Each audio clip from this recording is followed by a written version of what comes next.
Hello, and welcome to George Talks Business, where we at the George Washington University School of Business feature experts on current business topics. And today we are delighted to feature a distinguished panel to talk about Elevate, a partnership with the the Coalition for Nonprofit Housing and Economic Development. And executive education for local minority business enterprises. I am Vanessa Perry, Associate Dean for Faculty and Research here at the George Washington University School of Business, and I am delighted to present to you our panel. Our first panelist is Madia Brown, founder and principal of Brandir. Dr. Ayman El-Tarabishi, who is Deputy Chair of the Department of Management here at the George Washington University School of Business. He's also teaching professor of management and entrepreneurship and president and CEO of the International Council for Small Business. Last but certainly not least, we have Steve Glaudet, who is president and CEO of the Coalition for Nonprofit Housing and Economic Development. Thank you all for joining us. So let's jump right in. So Steve, can you tell us a little bit about CNHED and how you help small businesses? Thank you and welcome everyone. The Coalition is a citywide association that works in areas of affordable housing, small business development, workforce development, human services, and other quality of life issues. What we do for small businesses is largely try to get everyone, our city leaders, our financial sector, and others to recognize the economic engine that small businesses are. And so before I talk about what we do for them, I think it's important to kind of frame who they are. I mentioned that they are the economic engine of the city, and they are the economic engine of most cities across the world, not just in America, but in most particularly urban centers. But in DC, businesses with 100 employees or less range upwards of 73,000. And then if you look at businesses with 50 employees or less, they represent 37,000 businesses. And then if you go further down, minority businesses are about 5,500 in the District of Columbia. And so when you look at those number of businesses, the number of people that they employ, and the income that they generate, I think in DC the number is about 51 billion in revenues that they generate for our local economy, and they also employ hundreds of thousands of residents in the District of Columbia. So the one thing that's worth noting about our business sector is that more than most any other sector, they're extremely diverse. So if you look at large companies of 500 or more, companies of 100 or more, companies, I'm sorry, 100 or less, companies of 50 or less, 20 or less, 10 or less, 5 and less, they all have very different needs. So one of the things that the Coalition does is we try to focus on businesses that have 50 or less and try to ensure that they are well represented in terms of public policy. We advocate for investments by our local government. We try to advocate for fair lending practices with our financial sector. So we essentially do public policy and advocacy work on their behalf. Great. So how did you come to partner with us here at GWSB?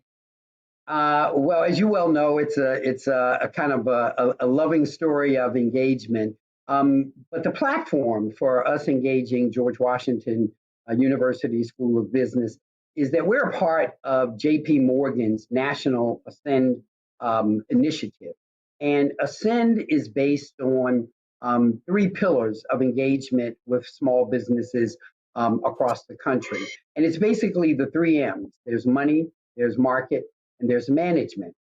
Those are seen as the 3 major needs as well as barriers for the growth of small businesses. So our community anchor partnership is the market component of Ascend, working with some of our partnering organizations, our CDFIs, will provide lending to small businesses. That represents the money. The third component is really working with a high quality, higher institution of higher education. And it's based on the premise that when large, mostly white companies need to get insights into growth or market or trends, they tend to have access to the Ivy League schools. They tend to, if a major company wants to figure out what its future business focus should be or what its access to markets should look like, they'll go to Harvard, they'll go to Yale, they'll go to Princeton and get that infusion of higher education expertise. But if you look at small businesses and if you look at minority businesses, their access to intellectual capital is probably the best way to put it, is more restricted. And so Elevate, the program that we operate with George Washington University School of Business, is our attempt to give small and minority businesses access to better organized thinking, higher intellectual capital, and formal business education, which many small and minority businesses lack. Wow, thank you for that. So this is perfect for me to ask then Iman to tell us a little bit more about Elevate. What are its goals and how does it differ from the other kinds of training programs that are available for small businesses? Thank you, Professor Perry. This is a great honor to be here. This is a very important topic, and now it's in the market. Everybody's talking about entrepreneurship and small business. And more than ever, with this pandemic and what is going on today, the focus on small business should be number one. George Washington University is just celebrating its bicentennial. And if we look back at history, well, we understand that President George Washington had a vision to put a university like George Washington University in the District of Columbia. And he wanted this university to be open to everyone with the hopes of educating them, making them ready to compete in the marketplace and to be the best. With that spirit of George Washington, President George Washington, and George Washington University, it was very important for us to be the neighbor for the District of Columbia and all programs to work closely with entrepreneurs and small businesses, but in particular, minority-owned businesses. Let me give you a fact. 94% of all small businesses employ 20 employees or less. 94% of all small businesses employ 20 employees or less. This is an astronomical figure, but to show how much impact the pandemic had on 94% of all businesses. Let me give you even another fact, which is even worse. Most hit of all small businesses were Black-owned businesses. They were reduced tremendously during the pandemic. Up to a point of 37.6% were affected in the pandemic in April of 2020. They rebounded a little bit to 18.4% in July. In simple terms, where everyone was affected at 7.3%, about 7% were affected, Black-owned businesses were impacted at the magnitude of 18%. This is a major figure. This is a hard fact that we at George Washington University School of Business, my role as a professor and working with Steve and his organization, we had to move in and say, how can we help these small businesses? How do we help minority-owned businesses? Another fact that I would like to give you in a point, that Black-owned minority businesses were impacted even worse than Black-owned male enterprises, with a magnitude of up to 40%. And it got a little bit better in July. But yet the numbers speak for themselves. If we have no intervention, if we did not step in and create a program like Elevate, then we would be in trouble. Elevate program is based on three key concepts: how to better design your business in the pandemic to be ready to be after the post-pandemic, how to build your business properly for the next storm or next stop of business, and how to grow your business. So we used practical learning mechanisms but also tied it to theory, but with a guiding understanding on how to explain this information to them in simple terms for them to take and run with it. Not think about it, but run with it. That is the principal program of Elevate. Practical theory applied instantaneously to make an impact. And we hope that these businesses in the program will take this and elevate their businesses to the next level, which is very critical in today because as we get more good news, now it's time for them to prepare to plan better. Thank you. Thanks. So, did you tell us what Elevate stands for? Yes, let me explain to you what Elevate stands for. Elevate stands for Advancing DC's High Performing Minority Business Enterprises for Accelerated Growth. That's what it really means in simple terms, right? We elevate them. Excellent. Thank you. So, Marie, thank you so much for joining us. It's going to be really great to hear from someone whose business has been affected by some of these trends. So, if you would, please tell us about Brandir and what made you decide to become an entrepreneur. Well, one, thank you so much for having me today. So Brandir is a creative marketing studio based in Washington, D.C., and our mission really is to help our clients convert the right audiences into the fiercest brand loyalists. And we do that in three ways. We do that by helping organizations develop strategy. We do content creation and campaign development around their marketing initiatives, and well as helping them with their engagements, their engagement activities and services.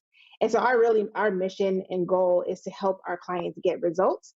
And we've done that by helping various organizations execute marketing strategies.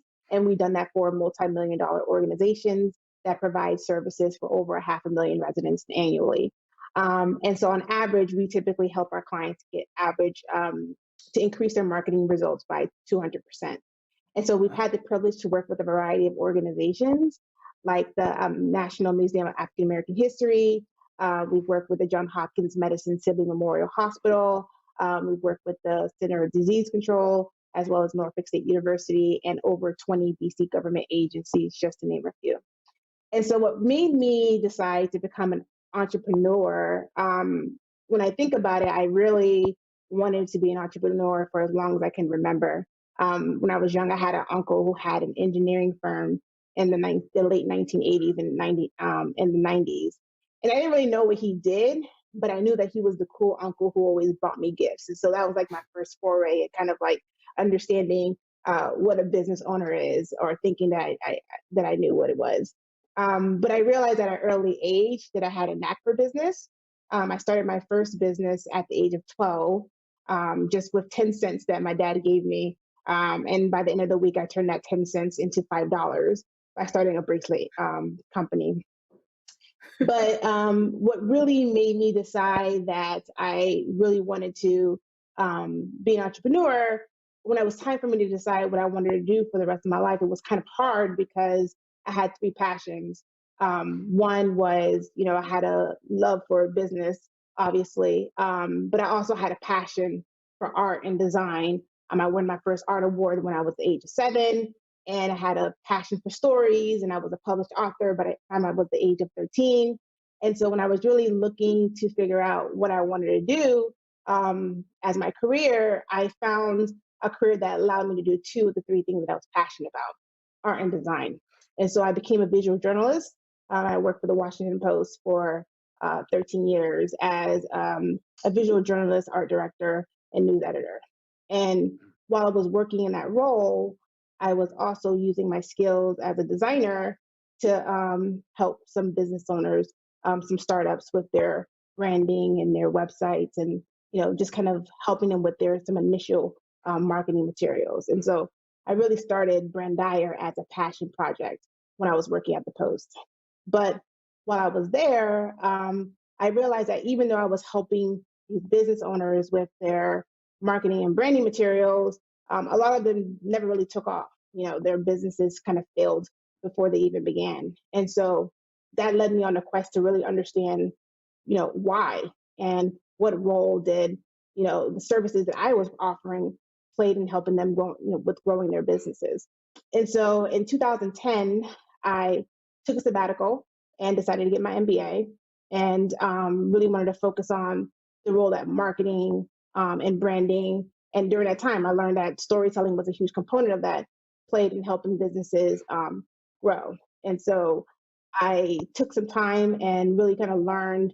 I became a student of marketing, branding, and design, and realized that those three elements with strategy was a huge important component to building a strong business and building a strong brand.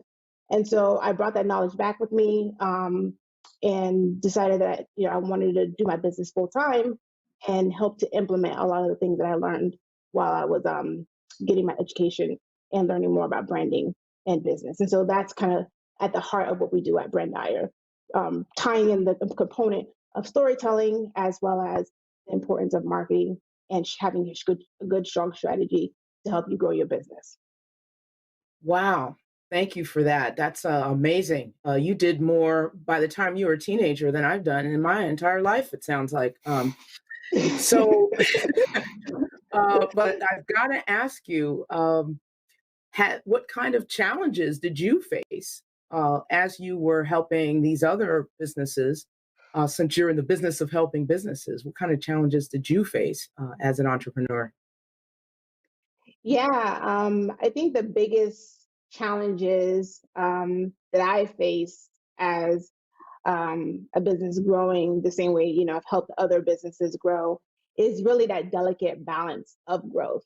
When you're growing your business, it's, when you're first starting off as a startup, you're just trying to proof of concept, viability. Like, is your idea, what you're trying to do and put out in the world, something that could, sustain itself and sustain you and sustain your team? And so, after you've proven the fact that, what you're doing is viable, the next step is like, how do you grow and how do you scale this? And I think that that's the uncomfortable space that we are as an organization right now, is balancing how do you put together the right team, how do you put together the right systems, how do you, making sure you're understanding the numbers of the business to ensure that what you are doing is sustainable, and then how do you bring in the revenue to support all of that so it could work? And so just really, an understanding that you only have 24 hours in a day, no matter how long you make your days, that you can only get so much done, right? So understanding how to balance that has been very difficult as a business owner, because when you're transitioning from startup to growth, you're still very much in the business, but you're trying to leverage other people and other things to help to get you out of the business so that you can focus on the things and start thinking strategically on how you can grow the business. So I think that that's like the biggest challenges that I face as a business owner, trying to grow my business. Wow. Thank you. Things Thank you. in Medea's story that I think are worth noting. And some entrepreneurs have access to them, but I would argue that many that we are trying to help do not. She had an image early in life through her uncle, I believe it was.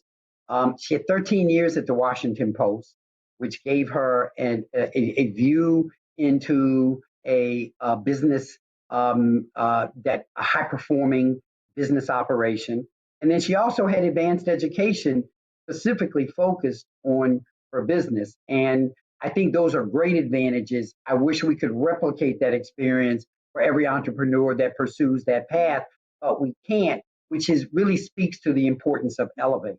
What we hope Elevate will do is replicate some of this in smaller fashion, and capture some of those things, the imagery that Medea had, some of the collective corporate experience that the faculty that will make up Elevate will offer, and ultimately that higher education view. So I love her. I love your story. I just, as I listened to it, there were three things that leapt out at me, and I said, if we could replicate even some of that through Elevate, we will serve these businesses that we hope to touch very well. I would like to concur with Steve on this one. So we all can agree that Medea is a talented entrepreneur. We can all concur and we agree just based on her story that we can all agree on this. But what we hope to do is offer her what we call an executive leadership education, right?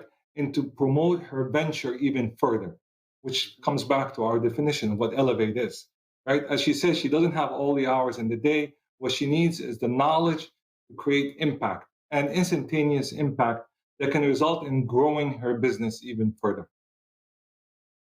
Yeah, and I would say that's the value, and I know we're probably skipping ahead, but that's the value of the program is because even with the experience that I have, and even with the education I have, and even with all the things that Steve, that you mentioned, there, once you're in the trenches, you're always learning. You never stop learning.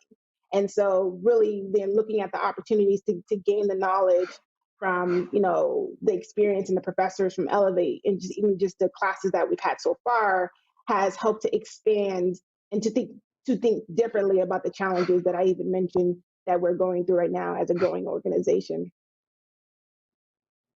So we hear so much, and Iman talked earlier, you talked earlier about some of the statistics, but we hear this over and over again, that about 20% of small businesses in the United States fail within the first year. And by the end of the fifth year, about 50% have failed. And by the end of 10 years, only around a third remain in business. So, if each of you would sort of talk about why you think these businesses fail. I mean, and it's clear that additional sort of executive leadership training and these kinds of things are important, and maybe in need. But what are some other factors that are responsible for these very, very high failure rates that have been consistent over time? I'll add, and I'm sure we can all compile the list jointly. I mean, I think that there's some traditionally appreciated barriers and challenges, and I'll just list a couple. I mean, the obvious one that everyone talks about is lack of access to capital to grow. That many businesses grow to a point and they need to scale up. I would say that in some cases, both lack of access to new markets as well as inaccurate market assessment is really a big factor. There, there are so many stories of businesses who start off great working with a market that they know, that they understand, that they have access to. They can grow their number of employees to get to a certain point, but then they have to access new markets. And that's where it becomes really challenging. I would also add to that lack of managerial experience. Entrepreneurs generally have a vision about a service or what's needed. I have a great story in my past where literally a driver for a federal government agency, we always joke, he used to drive me to events when I worked for HUD, and I liked him, so I wouldn't tell him to stay in the car. I'd tell him to come into the event. I'd say, look, you're going to drive me tomorrow. Put on a suit tomorrow so you can come hang out at this reception. And one day he came to me and told me he was quitting his job as a driver. And I said, why? He said, Steve, I must have listened to too many of your speeches, but I'm going to go start not only one, but a couple of businesses. And, he literally started a daycare center. He started a landscaping company. He started a paratransit company. And I said, how did you develop these visions? And he said, Steve, I learned the hard way. If you walk outside and look around, you can see something that needs to be done that someone is willing to pay for. And so he literally launched a daycare center and a landscaping company, but he also reached a point where he had saturated the neighborhood in which he launched his business. And he struggled with accessing markets outside those businesses. So I do think of lack of market access, lack of capital are two of the big issues. But I would also add to that managerial experience, which is, again, we hope Elevate will help with some of that, to give businesses the experience and the exposure to some of the managerial concepts and best practices and executive level decision making around managerial issues that they may face. Hmm. Thank you. And Iman, I was going to ask you the same question. yes, and I think Steve hit on three key big points that really cause a lot of businesses to fail or stop operating, which is a little bit different, where they kind of hit the obstacles or the roadblock and saying, I cannot go any further, so I'm going to shut down the business or close the business. But there's a couple other things in the Elevate program and with GW School of Business. We bring in the cutting edge research and have some difficult conversations with them. And let me give you the latest research that's coming out that we're going to talk about is small businesses, minority-owned small businesses, and in particular, women-owned, minority-owned businesses do not have relationship with bankers, right? And with the PPE loans that just went out round 1 and 2, what the research has shown us is that access to the PPE loans was limited to minority-owned businesses and women-owned businesses because they could not reach their bankers. The bankers were working with other small businesses and giving these loans out. So this is the type of conversations we're saying, have you made a call? Have you established a relationship? You continuously talk to the bankers that you have, because this is access to finance that you can get, right? And as Steve mentioned, there's a clear distinction between being an entrepreneur, which is starting a business, then managing the business, which is the daily operations, and then leading the team or leading your employees for growth. 3 roles that we usually tell the minority-owned businesses and the entrepreneurs they have to do, but sometimes they're stuck in one role, which is just starting, but they have to focus on both leading and managing. And this is where the Elevate program comes in. We talk about all three and what it takes to be in all three areas and how to succeed, really. I agree. Wow. And I think that, the one thing I would add as a business owner, where I find that it's the area where it's easy to, not easy, but an area where a lot of businesses probably fail is because they don't really understand the numbers of their business. I think that when we start our business, we start because we have a passion or we have a skill and we're good at something, but we don't really, take the time to really understand, what the numbers mean in the business and how those numbers are going to help you elevate your business, for lack of a better word, to the next level. And so the idea of understanding your cash flow, understanding how you need to fill your pipeline with revenue, it goes back to that what I was saying before about that delicate balance, is that you may know that you need to bring on the team, but you also need to have a certain level of revenue coming in on a consistent basis to support them in a way where there's longevity and that you can actually build a team that's going to be able to help you.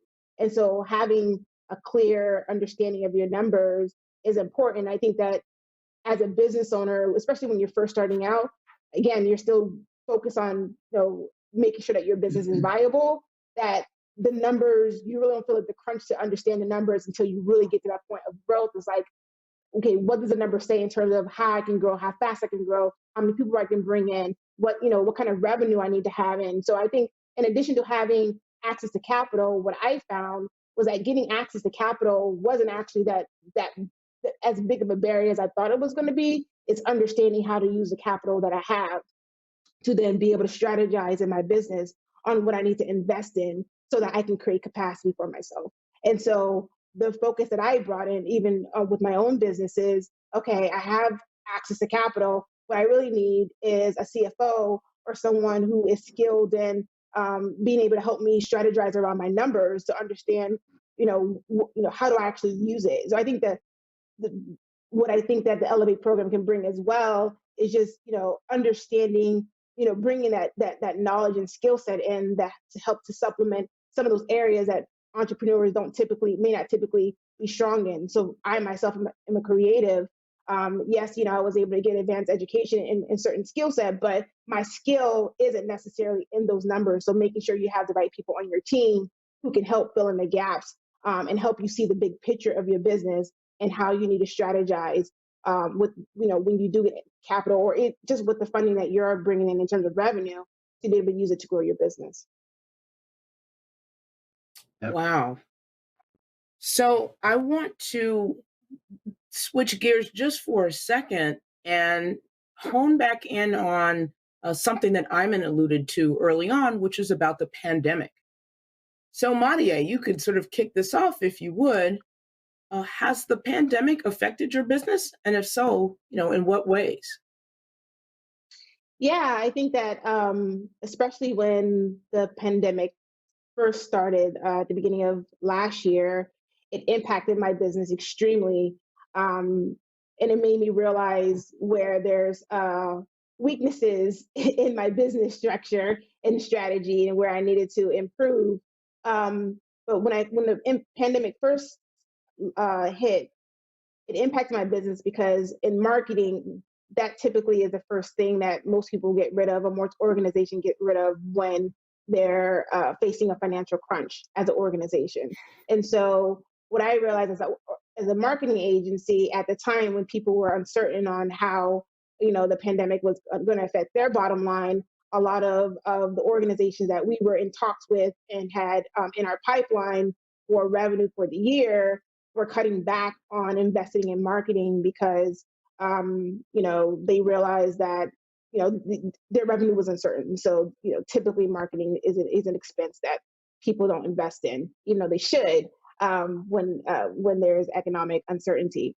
And so for us, we had to think long and hard, one about who our audience is and learning the importance of diversification in the audience. So making sure that we're providing services that meet all of our different audience segments where they are, and it's not just large organizations but middle and small organizations. How can we serve them as well? So it required us to innovate in terms of our services and turning our services into products that could be purchased for those who may be looking to who are looking for marketing services who may not have been able to afford our services initially. So we spent time developing products around that.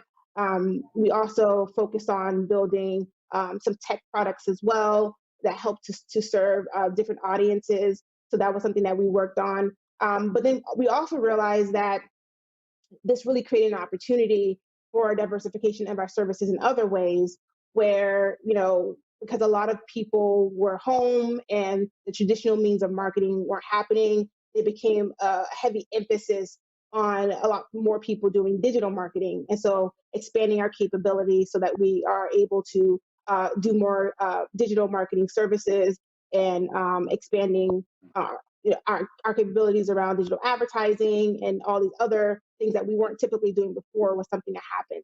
And on the flip side of it, now that we're coming, around the corner, as you would say, with COVID, what we found is that there's been an uptick actually, and a lot more people realizing that they need marketing services because the traditional means of getting the word out about your businesses or about their business, they can no longer do anymore. So they're more heavily reliant on marketing and all these different tools that are available for them to use to get the word out. And so right now, what we're focusing on is making sure that we're, being more selective on who our client is and understanding, with this increase in individuals who need marketing, where do we want to specialize in? Because, we can't be a marketing agency for everyone. So just really kind of honing in on our audience and our market and understanding what are the services we want to innovate going forward.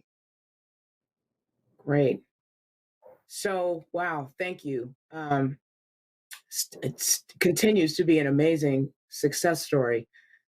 So, Steve, you mentioned quite a bit about your policy advocacy, and Iman talked a little bit about the PPP loan program and mentioned that one of the problems was that a lot of small businesses didn't have relationships with their banker. Actually, that was a really kind way of framing that. What many of the issues have been that a lot of the banks had capital requirements that many of your more small or disadvantaged businesses could not meet. And so they were rendered sort of ineligible for some of the PPP assistance.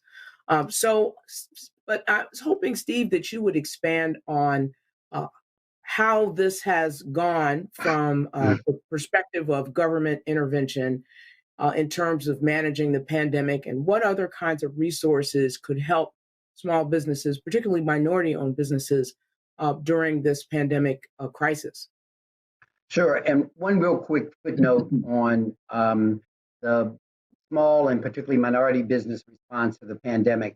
I would say that it's been a tale of two cities. So in many ways, there has been yet another level of disparity discovered with the issuance of PPP and the disparity with small minority businesses being owned. I think there's two sides to it. One of the things we learned about this is not just what you said about capital requirements for getting PPP approved, but but it also highlighted something else, which is that many small businesses, they have a checking account with banks, but they don't really have a relationship. And so a lot of times, that impacts some of those yeses and some of those nos and some of those prioritized applications versus those that have just been, left.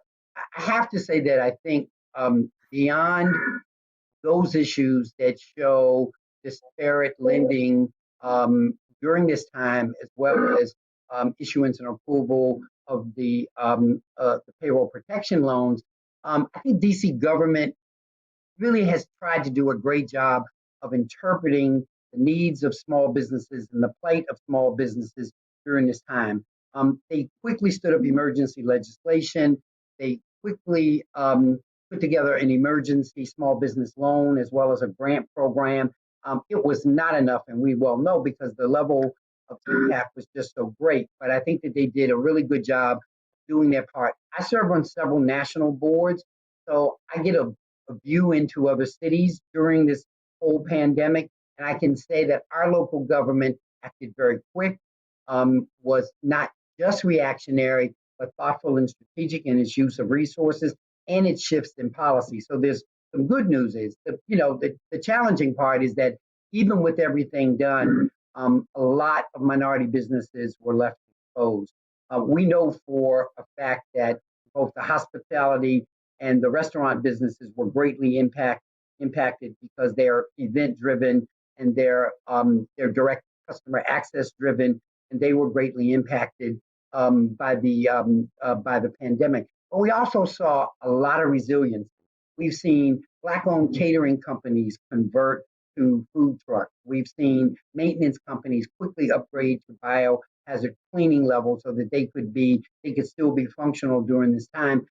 We even worked with the DC Fashion Institute, which normally produces high-end Madison Avenue fashions, and help them convert to a temporary gown and mask manufacturing company to respond. So once again, people of color have had to be resilient and creative in good times, and in these tough times, we just saw that resiliency and that creativity continue.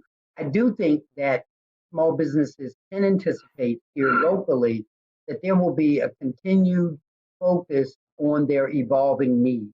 We don't know what they all look like yet. We don't fully know what recovery looks like yet, but we do have local leaders, we have local advocates, we have locally elected and appointed officials who are not blind-eyed to the challenges and the plight of this moment. So whatever there is right now, I think that there will be more to come. The important thing, and this is where Elevate and CNHED is so important. The important thing is that we create platforms for the voices of small businesses to be heard. Closest to the problem, closest to the solution.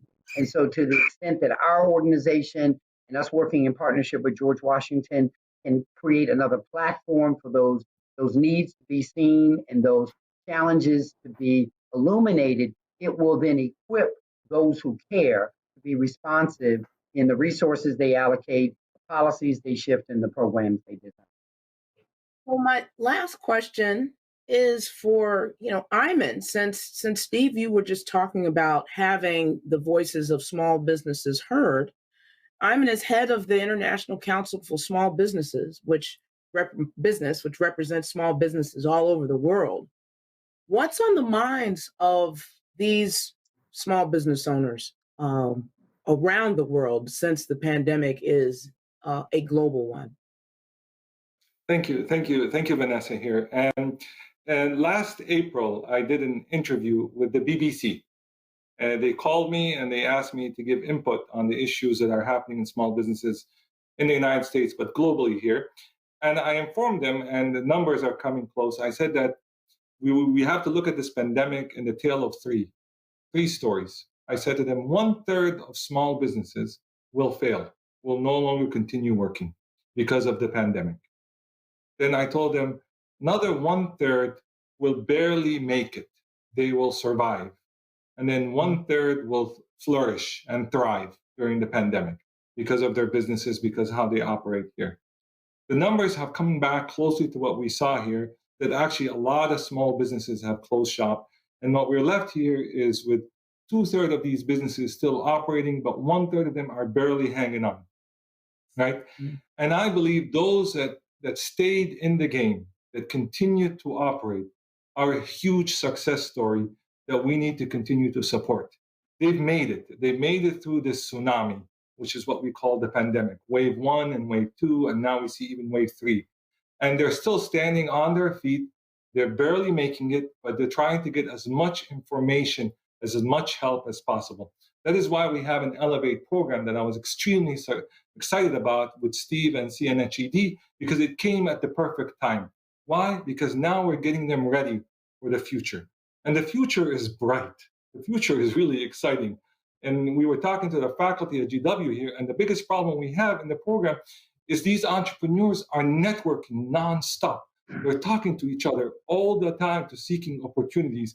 So we're trying to give them ideas in the middle of their conversations because they're building new knowledge, creating new opportunities for them. So what's the future like?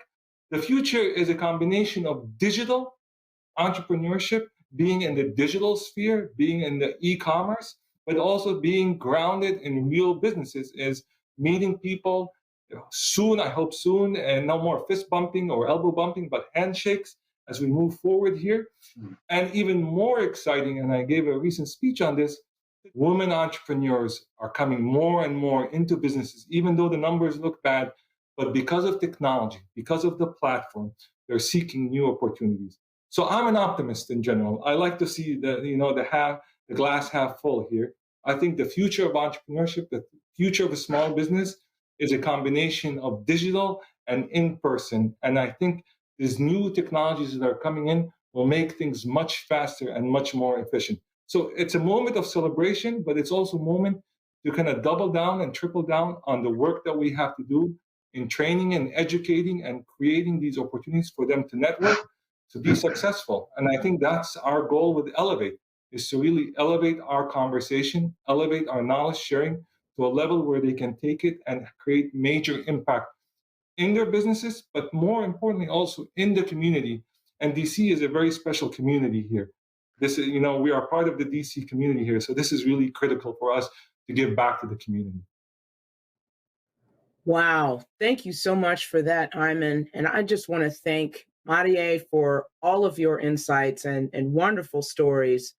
I want to thank Steve for bringing CNHED to the table and for your help. Ayman, for all the work that you've done. And I want to invite everyone to join us for our next episode of George Talks Business, which is next Wednesday, where we will feature Tiffany Moore, Senior Vice President for Political and Industry Affairs of the Consumer Technology Association. She's also a GW alumna. I hope you can join us then. Thank you very much. Have a great week.